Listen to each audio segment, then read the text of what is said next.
Good morning વિદ્યાર્થી મિત્રો, આપણે પ્રકરણ 1 આપણું રાષ્ટ્રીય ફળ કેરી શીખી ગયા અને એના માટે હવે અત્યારે આપણે સ્વાધ્યાય પોથી લખીએ છીએ. તો બાળકો, આપણે સ્વાધ્યાય પોથીના 3 લેક્ચર જોઈ ગયા છીએ અને 3 લેક્ચરની અંદર આપણે સ્વાધ્યાય પોથી લખી પણ છે. હવે આપણે ચોથા લેક્ચરની અંદર બાકી રહેલી સ્વાધ્યાય પોથી આજે પૂર્ણ કરીશું. જો કોઈ વિદ્યાર્થી મિત્રને આ વિડિયો લેક્ચરની અંદરથી સ્વાધ્યાય પોથી લખવાની બાકી રહી જાય તો એવા વિદ્યાર્થી મિત્રો પીડીએફની મદદથી પણ સ્વાધ્યાય પોથી લખી શકે છે. તો હવે આપણે શરૂ કરીએ. પાના નંબર 15.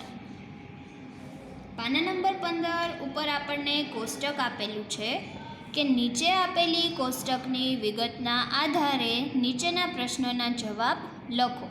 કોષ્ટકની અંદર તમને બાળકો કેરીની અલગ અલગ જાત આપેલી છે અને એનો ભાવ પ્રતિ કિલોગ્રામના રૂપિયામાં આપેલો છે. એટલે કે બદામ કેરી છે એ 60 રૂપિયા કિલોગ્રામ, તોતાપુરી કેરી છે 40 રૂપિયા કિલોગ્રામ, હાફૂસ કેરી છે 50 રૂપિયા કિલોગ્રામ, લંગડો કેરી છે 70 રૂપિયા કિલોગ્રામ, કેસર કેરી છે 150 રૂપિયા કિલોગ્રામ. તો હવે આપણે સ્વાધ્યાય પોથીના પ્રશ્નો જોઈએ અને જવાબ લખવાનો પ્રયત્ન કરીએ. પ્રશ્ન પહેલો. સુધાબેન 3 કિલોગ્રામ બદામ કેરી ખરીદી છે તો તેમણે કેટલા રૂપિયા ચૂકવવા પડે?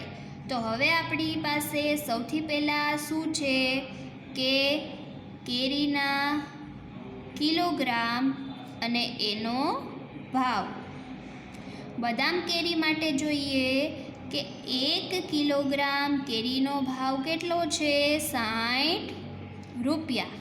તો હવે આવી બદામ કેરી કેટલા કિલોગ્રામ ખરીદે છે? 3 કિલોગ્રામ. તો 3 કિલોગ્રામનો ભાવ કેટલો થાય? તો હવે આપણે શું કરીશું? ત્રિરાશિ મૂકી હવે થાય ચોકડી ગુણાકાર. પ્રશ્નાર્થ ચિહ્ન સામેનું પદ હંમેશા માટે ક્યાં જાય? છેદમાં. બાજુમાં માફ કરશો ઉપર આવશે બાકીના બેનો ગુણાકાર એટલે 3 ગુણ્યા 60.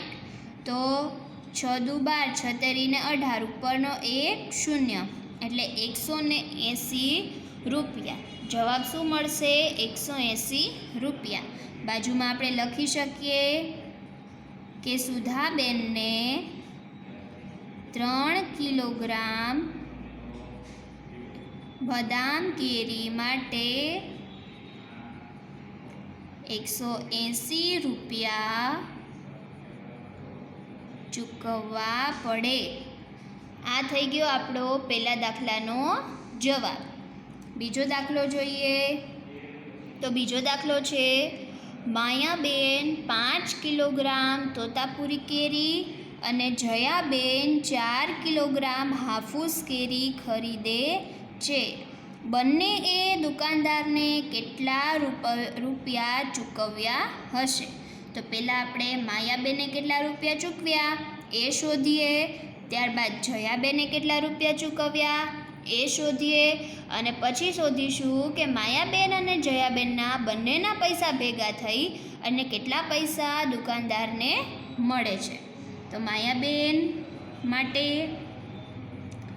માયાબેનની ગણતરી કિલોગ્રામ અને ભાવ. માયાબેન 1 કિલોગ્રામ તોતા કેરી માટે, તોતા કેરીનો 1 કિલોગ્રામનો ભાવ કેટલો છે? 40 રૂપિયા. તો એવી કેટલી કિલોગ્રામ ખરીદી છે? 5 કિલોગ્રામ કેરી. તો 5 કિલોગ્રામ માટે કેટલા રૂપિયા ચૂકવવા પડે?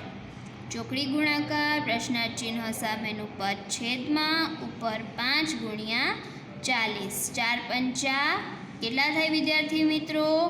20 અને ઉપરનો 1 0. તો માયાબેનના રૂપિયા આપણને મળ્યા 200. હવે આપણે જયાબેન માટે શોધીએ. તો જયાબેન માટે ત્રિરાશિ મૂકવા માટે કિલોગ્રામ અને ભાવ. 1 કિલોગ્રામ કઈ કેરી ખરીદે છે? હાફૂસ કેરી. તો હાફૂસનો 1 કિલોગ્રામનો ભાવ કેટલા રૂપિયા છે? 50 રૂપિયા. તો અહીંયા લખીએ 1 કિલોગ્રામના 50 રૂપિયા. એવી કેટલા કિલોગ્રામ ખરીદે છે? 4 કિલોગ્રામના કેટલા? શું કરીશું? ચોકડી ગુણાકાર. પ્રશ્નાર્થ ચિહ્ન સામેનું પદ હંમેશા ક્યાં જાય? છેદમાં. બાકીનો બંનેનો ગુણાકાર એટલે 4 ગુણ્યા 50. 5 ચોક 20 અને ઉપરનું 1 0. તો શું થઈ ગયું? 200 રૂપિયા. તો વિદ્યાર્થી મિત્રો, અહીંયા તમને ખ્યાલ આવે છે કે માયાબેન અને જયાબેન બંને દુકાનદારને કેટલા રૂપિયા ચૂકવ્યા હશે? 200 રૂપિયા ચૂકવ્યા હશે. હવે જો તમારે એવું શોધવું હોય કે માયાબેન અને જયાબેને ટોટલ કેટલા રૂપિયા ચૂકવ્યા હોય, તો આપણે શું કરવાનું? 200 + 200 એટલે 400 રૂપિયા ચૂકવ્યા હોય એવું આપણે કહી શકીએ. બરાબર છે?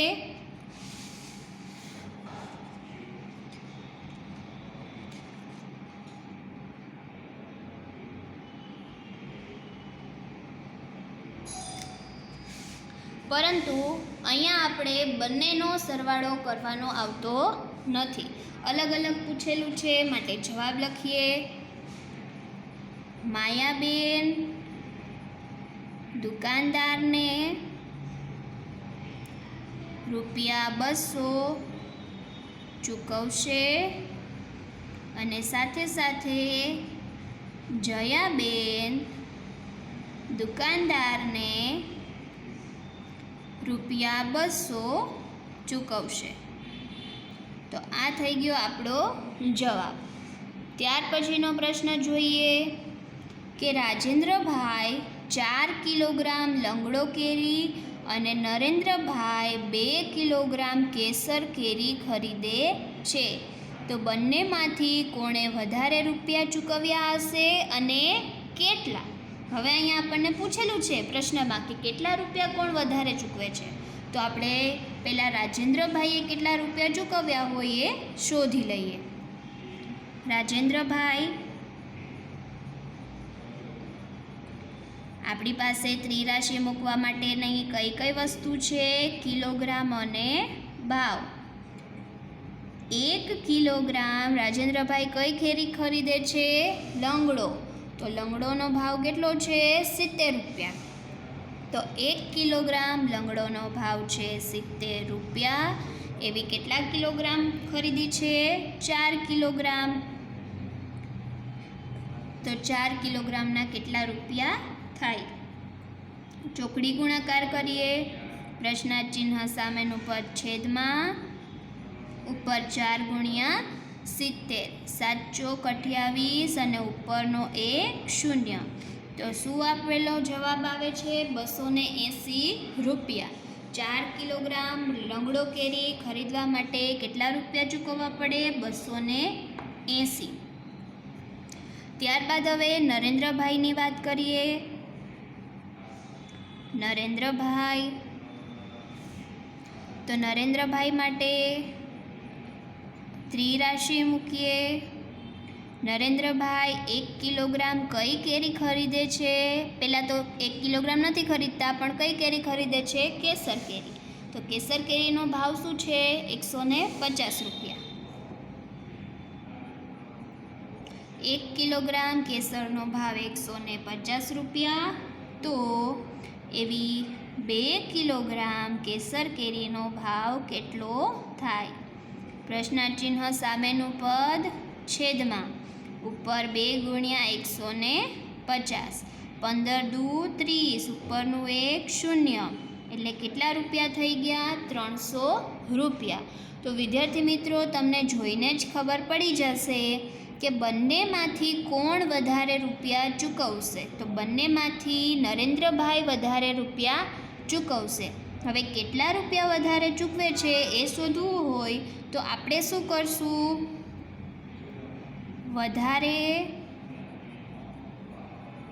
ચૂકવવા પડતા રૂપિયા બરાબર 300 રૂપિયામાંથી 280 રૂપિયા બાદ કરીએ.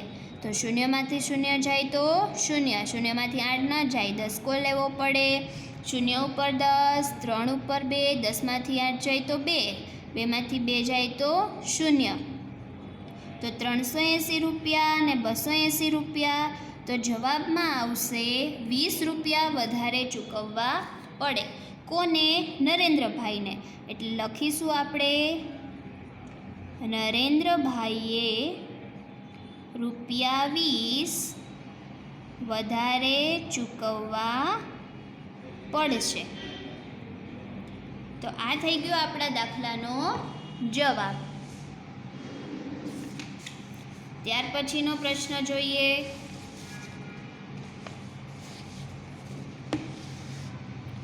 તો ત્યાર પછીનો પ્રશ્ન છે, શૈલેષભાઈ 12 કિલોગ્રામ કેસર કેરી ખરીદે છે અને દુકાનદારને 2000ની નોટ આપે છે.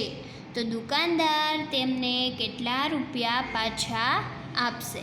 તો પહેલાં તો બાળકો 12 કિલોગ્રામ કેરીનો ભાવ કેટલો થાય એ આપણે શોધવો પડે. તો આપણે શરૂઆત કરીશું.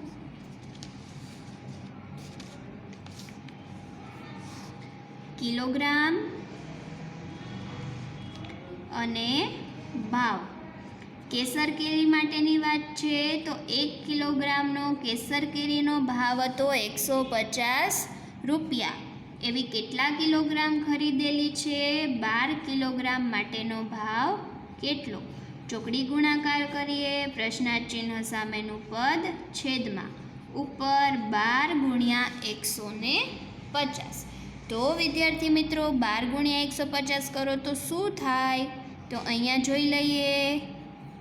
150 ગુણ્યા 12, એકમ દશકની શૂન્ય, 1નો શૂન્ય સાથે ગુણાકાર શૂન્ય, 5 એકા 5, 1 એકા 1, 2નો શૂન્ય સાથેનો ગુણાકાર શૂન્ય, 5 દુ 10નો શૂન્ય વધી 1, 2 એકા 2 ને 1, 3. તો 0 0, 5 ને 3, 8 અને 1 ના 1. તો આપણને શું જવાબ મળે છે? 1800 રૂપિયા. 1800 રૂપિયા શું મળ્યા આપણને? 12 કિલોગ્રામ કેસર કેરીનો ભાવ. હવે દુકાનદારને કેટલા રૂપિયાની નોટ આપવામાં આવે છે? 2000ની. તો દુકાનદાર કેટલા પૈસા પાછા આપે? તો દુકાનદારે પાછા આપવા પડતા પૈસા અથવા તો રૂપિયા બરાબર 2000ની નોટમાંથી 1800 રૂપિયા એને પોતાને રાખવાના જ છે. તો કેટલા વધશે? બાદબાકી કરવી પડે. 0 0, શૂન્યમાંથી 8 નો જાય એટલે 0 ઉપર 10, 2 ઉપર 1, 10માંથી 8 જાય તો 2, 1માંથી 1 જાય તો 0. માટે દુકાનદારે પાછા આપવા પડતા રૂપિયા કેટલા થયા? 200. જવાબમાં લખીએ, દુકાનદાર રૂપિયા 200 પાછા આપશે. ત્યાર પછીનો પ્રશ્ન જોઈએ. દિનેશભાઈ પાસે રૂપિયા 200 છે. તેમાંથી તે ચોથા ભાગના રૂપિયાની હાફૂસ કેરી અને બાકીના રૂપિયાની કેસર કેરી ખરીદે છે. તો તેમણે કેટલા કિલોગ્રામ હાફૂસ અને કેટલા કિલોગ્રામ કેસર કેરી ખરીદી એ શોધવાનું રહેશે. તો સૌથી પહેલાં તો બાળકો પ્રશ્ન થોડો અટપટો છે. દિનેશભાઈ પાસે કુલ કેટલા રૂપિયા છે? 200 રૂપિયા છે. હવે 200 રૂપિયાનો ચોથો ભાગ, રૂપિયા 200નો ચોથો ભાગ એટલે કે 200 ભાગ્યા 4 કેટલા રૂપિયા થાય? 50 રૂપિયા. અને ત્યાર પછી રૂપિયા 200નો બાકીનો ભાગ. તો 200માંથી 50 રૂપિયા બાદ કરી નાખીએ તો કેટલા રૂપિયા મળે તમને? 150 રૂપિયા. હવે આગળ પ્રશ્ન જોઈએ કે ચોથા ભાગની હાફૂસ કેરી અને બાકીના રૂપિયાની કેસર કેરી ખરીદે છે. તો હાફૂસ કેરી માટે આપણે આગળ જોવું પડે. હાફૂસ કેરી 1 કિલોગ્રામનો ભાવ કેટલો છે? 50 રૂપિયા. અહીંયા જુઓ, ચોથા ભાગમાંથી કેટલા રૂપિયા વધે છે? 50 રૂપિયા. 200નો ચોથો ભાગ કરીએ તો કેટલા રૂપિયા મળે? 50 રૂપિયા. તો આપણે અહીંયા લખવાનું કે 1 કિલોગ્રામ હાફૂસ કેરી નો ભાવ 50 રૂપિયા છે. તેથી 1 કિલોગ્રામ હાફૂસ કેરી ખરીદતી હશે અને બાકીના કેટલા રૂપિયા વધેલા છે? 150. એમાંથી કઈ કેરી ખરીદે છે? કેસર કેરી. તો હવે આપણે જોઈએ કેસર કેરી માટેનો ભાવ. તો કેસર કેરી માટેનો ભાવ 1 કિલોગ્રામના કેટલા છે? 150 રૂપિયા. અહીંયા દિનેશભાઈ પાસે બાકી પણ કેટલા વધેલા છે? 150 રૂપિયા. તો નવો પોઈન્ટ કરીને લખી શકીએ કે 1 કિલોગ્રામ કેસર કેરીનો ભાવ 150 રૂપિયા છે. તેથી 1 કિલોગ્રામ કેસર કેરી ખરીદી હશે. આપણને અહીંયા આપણો જવાબ મળી ગયો કે હાફૂસ કેરી પણ કેટલા કિલોગ્રામ ખરીદી હશે? 1 કિલોગ્રામ. અને કેસર કેરી પણ કેટલા કિલોગ્રામ ખરીદી હશે? 1 કિલોગ્રામ. ત્યારબાદનો પ્રશ્ન છે, મહેશભાઈ 3 કિલોગ્રામ હાફૂસ કેરી, 1/2 કિલોગ્રામ કેસર કેરી અને 1/2 કિલોગ્રામ લંગડો કેરી ખરીદે છે. તો તેમણે દુકાનદારને કેટલી રકમ ચૂકવવી પડે? તો સૌથી પહેલાં તો આપણે હાફૂસ કેરી માટે જોઈએ. હાફૂસ કેરી માટે કિલોગ્રામ અને ભાવ. 1 કિલોગ્રામ હાફૂસ કેરીનો ભાવ કેટલો હતો? તો અહીંયા આપણને ખબર છે 1 કિલોગ્રામ હાફૂસનો ભાવ કેટલો છે? 50 રૂપિયા. તો એવી કેટલા કિલોગ્રામ ખરીદે છે?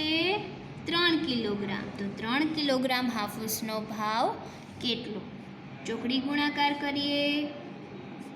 પ્રશ્નાર્થ ચિહ્ન સામેનું પદ છેદમાં બાકીના બે પદોનો ગુણાકાર.